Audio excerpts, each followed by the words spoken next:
Nuestro siguiente orador es el señor Julio De Vido, quien fue ministro de Planeación Federal de Argentina, Inversiones, Servicios de Inversión Pública, del 2003 al 2015, anterior diputado en el gobierno de Cristina Fernández de Kirchner, gobiernos que fueron tanto odiados como temidos por la City de Londres y Wall Street, porque proponían o hacían un gran énfasis en el desarrollo económico en cooperación con China y Rusia. El señor De Vido jugó un papel instrumental en el desarrollo y la implementación de gran parte de esta política, tras lo cual pasó a servir como representante legislativo del 2003 al 2015. Él nos habla hoy sobre las condiciones necesarias para el desarrollo del tercer mundo. Señor De Vido, adelante, por favor. Bueno, las buenas tardes y expresar mis coincidencias con los deseos de paz de todos los participantes, del desarmado de las grandes estructuras y maquinarias de guerra, entre ellos el pacto militar de la OTAN, claramente, y mi solidaridad con todas las víctimas de esa situación, no solamente los que están en el frente de batalla, sino aquellos que sufren en su bolsillo y en sus condiciones de vida el costo de la energía y otras situaciones que derivan del conflicto. En primer lugar, quiero decirles que estoy invitado a dar esta charla sobre las condiciones necesarias para el desarrollo de los países y regiones del tercer mundo. Fundamentalmente, hoy denominadas economías emergentes, malamente llamadas, y que yo reivindico con el título de tercer mundo porque me parece que así nacieron como expresión política internacional. En primer lugar, las condiciones fundamentales que nosotros vemos son el desendeudamiento externo y fundamentalmente la quita de la tutela de los denominados organismos multilaterales de crédito, esencialmente el Fondo Monetario Internacional. La necesidad, fuera de esa tutela y en el marco del desendeudamiento, de lograr superávit fiscal y comercial para poder sostener e impulsar la inversión pública en cada uno de estos países. Luego, una política de regionalismo asociativo y proactivo, no solamente en proyectos de infraestructura, de integración regional, sino también la creación de instrumentos financieros propios de cada una de estas regiones. La multilateralidad también es otro concepto, especial hincapié en nuestros socios comerciales. Muchas veces vemos que estos países tienen relaciones comerciales con otros países que son muy importantes para su economía, pero políticamente hay una suerte de vallo, de veda, a que profundicen esas relaciones. Trataré de explicar todo esto desde la referencia de nuestra experiencia de gobierno en la Argentina del 2003 al 2015, especialmente también en el marco de la relación que teníamos con el resto de los países de la región. Deberíamos, en primer lugar, estaba claro que nuestra plataforma electoral del 2015, en la que planteábamos claramente que para desarrollar un proyecto nacional soberano con independencia económica y justicia social deberíamos, en primer lugar, desendeudarnos. En ese momento, nuestra deuda externa, la de la Argentina, solamente era de 178.000 millones de dólares, que constituía un 120% de nuestro Producto Bruto Interno. Cualquier gestión que hubiéramos querido encarar en ese marco era muy difícil de llevar adelante. Y el Fondo Monetario Internacional, dentro de esa deuda de 178.000 millones, tenía una creencia de 9.000 millones. Prácticamente, además, conducía la macroeconomía con un sistema de ajuste que conllevaba solamente al pago de la deuda, olvidándonos de la deuda social y del crecimiento económico necesario para encararlo. Todo eso terminó en el año 2001 en el marco de decenas de muertos, obviamente de pérdidas materiales y de vidas humanas. Una de las herramientas centrales que decidió el presidente Kirchner en ese momento fue la planificación de objetivos para una inversión pública a partir de un plan de desarrollo estratégico territorial, que diera prioridad a la infraestructura de obras públicas para atender las necesidades de la población acosada por la pobreza y la desocupación, que en ese momento, mayo del 2003, era del 23%, y por la crisis, además agravado por la crisis de todos los contratos de las compañías del Estado que habían sido privatizadas durante la década neoliberal del año 90, que habían dolarizado el costo de los servicios, además de la construcción de viviendas, escuelas y universidades que nos proponíamos llevar adelante como una manera de ayornar y actualizar esos rubros que habían sido claramente abandonados por la década neoliberal. Ello condujo la inversión pública aplicada a bajar la desocupación, reactivar la industria y, por supuesto, a mejorar el Producto Bruto Interno, como veremos más adelante. Luego, la necesidad de estas economías de ingresar al mundo de las nuevas tecnologías en materia de comunicaciones fundamentalmente. Durante esa época diseñamos y pusimos en órbita 2 satélites, concluimos y le dimos continuidad al plan nuclear de energía eléctrica, finalizando la central de Atucha 2, al igual que un proyecto binacional conjunto con la República Hermana del Paraguay, que consistió en terminar la represa de Yacyretá con una potencia de 3.200 megavatios.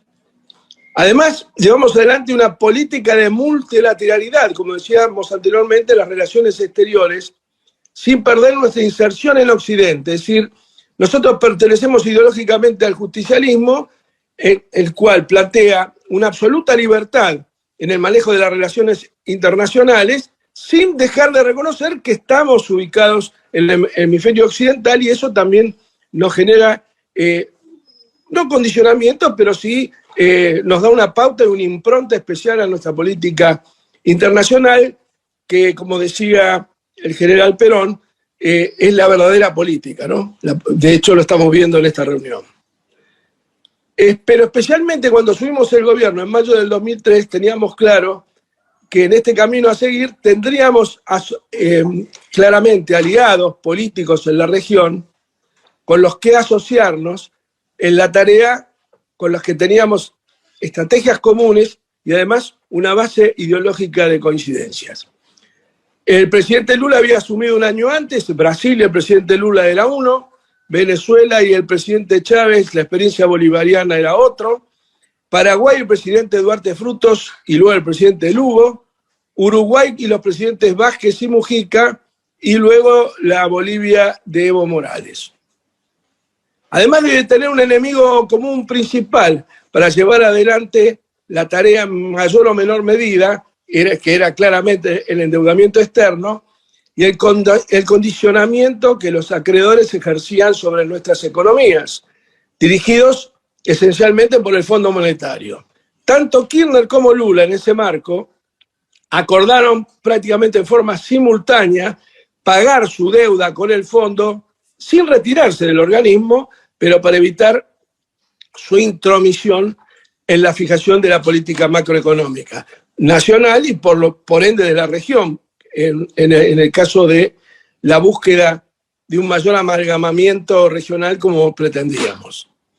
Previo a ello había que llegar a un acuerdo con los acreedores privados externos que se logró en 2005 con una quita del 73% entre intereses y capital y una baja de capital de la deuda del orden del 46%. Casi simultáneamente procedimos en conjunto con Brasil, como decíamos antes. Trabajamos para desde un primer momento alcanzar superávit fiscal y de balanza en conjunto, que nos permitirían llevar adelante proyectos de inversión pública de los que hablamos en un principio, logrando para el 2005 esos objetivos.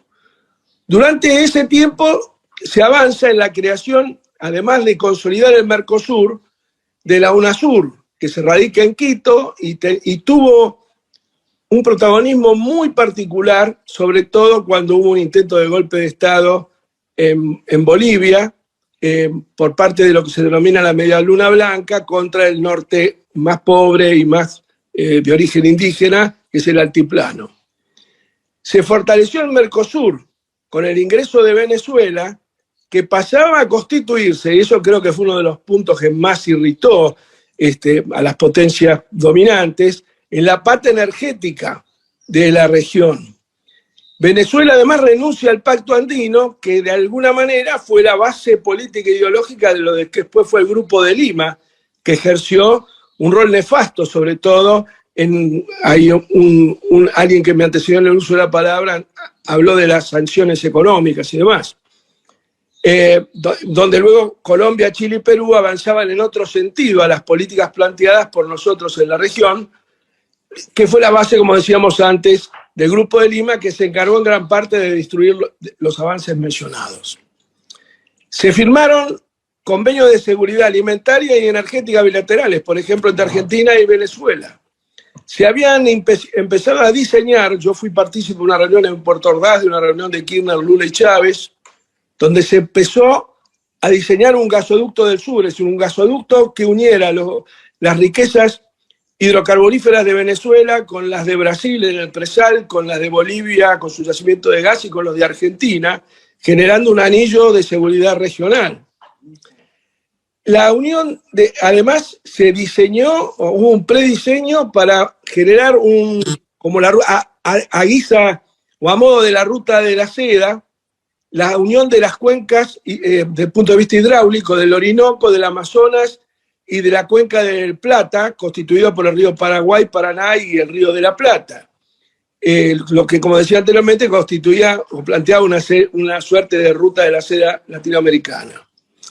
La defensa conjunta que se llevó adelante en la cumbre de Mar del Plata, cuando Estados Unidos intentó imponer el ALCA, lo que hubiera destruido nuestra política y fundamentalmente el desarrollo de las pequeñas y medianas empresas en todos los países y la vinculación industrial y comercial entre Argentina y Brasil.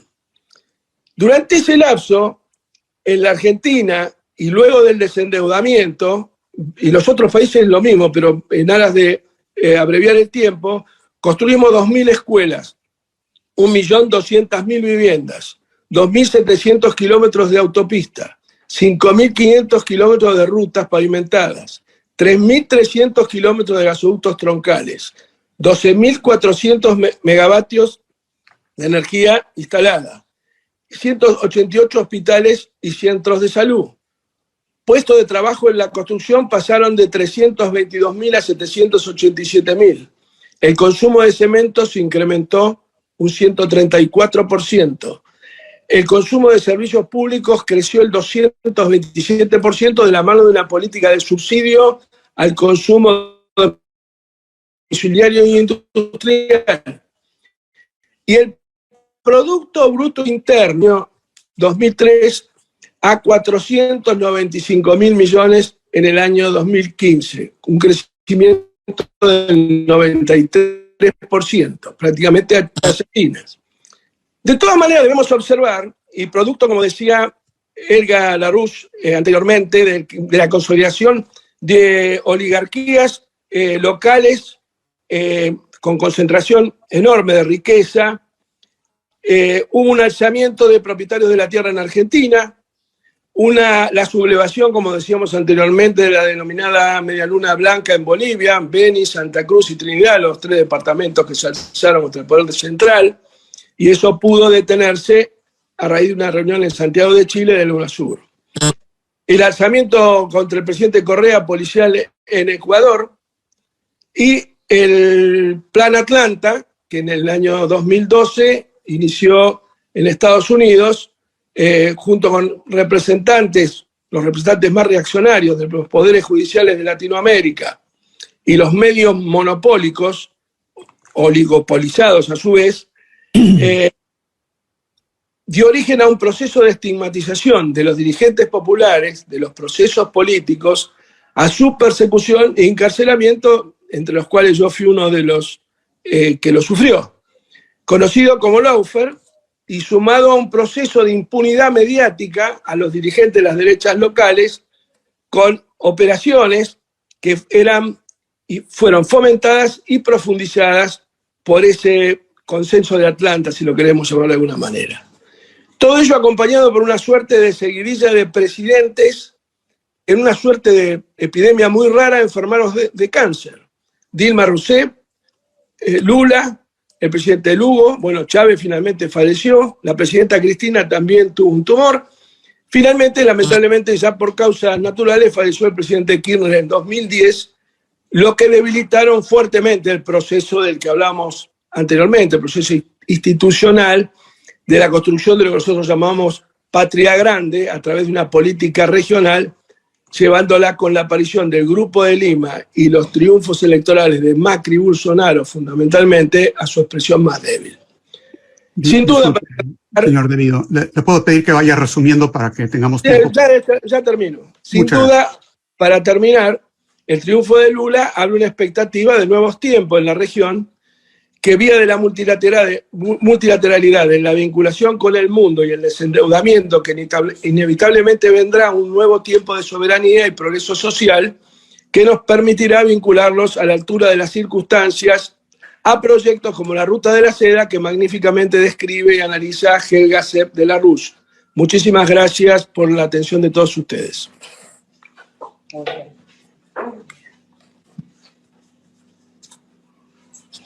Well, thank you very much, Mr. De Vido. Muchas gracias, señor De Vido, por su presentación de primera mano de la batalla por el desarrollo en la zona de Iberoamérica y presentar cómo avanzar con la nueva Ruta de la Seda. Quisiera preguntarles, ¿cuáles son las perspectivas de avanzar? ¿Cuáles son las perspectivas de la unidad entre los diferentes países latinoamericanos, incluyendo los que están aquí representados? ¿Y cómo se pueden unir a su parecer? Escucharon sobre Europa, lo que ven de Estados Unidos y lo que sabemos que está sucediendo en Asia. Es una pregunta muy amplia, pero por favor, aporten su comentario. Señor, tal vez el señor De Vido pueda ser el primero en comentar. Los BRIC me parece es una herramienta fundamental porque abunda y abona el multilateralismo